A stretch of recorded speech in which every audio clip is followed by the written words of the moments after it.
When we're talking about something that's ordinary, we're usually referring to something that is so common that you really can't even tell that it's there. It's something that you see every day and doesn't stand out. It's the regular, the norm, just sort of ordinary. There are certain types of racism that are more blatant and obvious. For example, racially discriminatory hiring practices, exclusionary education, voter disenfranchisement, or redlining policies.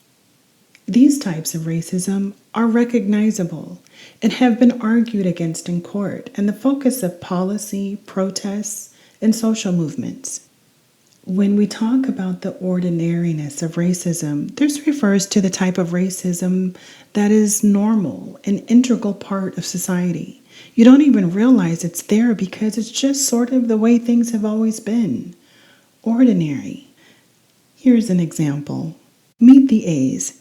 They live in a great neighborhood, friendly people, wonderful sense of community. Families in this neighborhood have lived here for generations. Grandpa A's worked hard to save money and bought a home in this neighborhood. Working hard to maintain a home afforded the A's the ability to attend a great public school and pay for their children's college.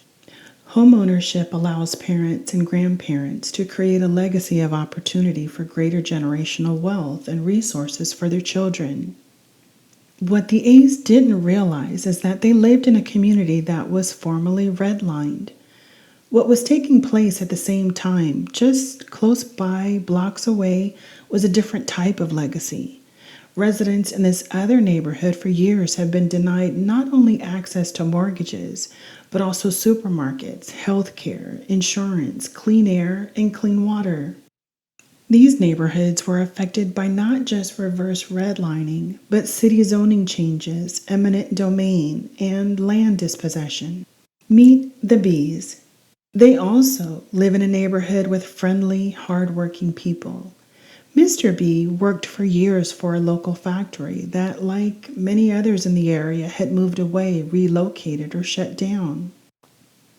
He was never able to secure a mortgage, and the neighborhood now is plagued with warehouses, storage facilities, power plants, and other undesirable land users.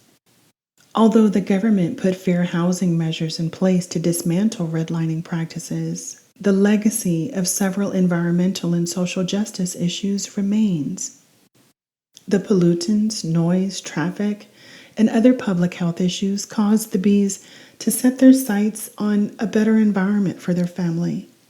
In fact, many of the people in the B's neighborhood come and go often, no one staying long enough to invest in long-term change.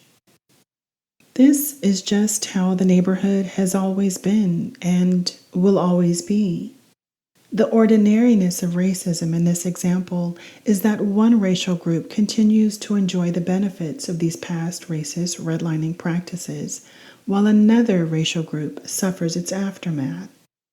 People in both neighborhoods agree that everyone should have access to equitable health, education, and employment.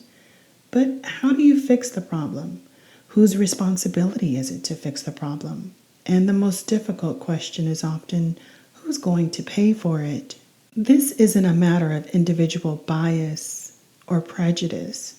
These are community issues that can only be solved through community effort, communication, activism, and involvement.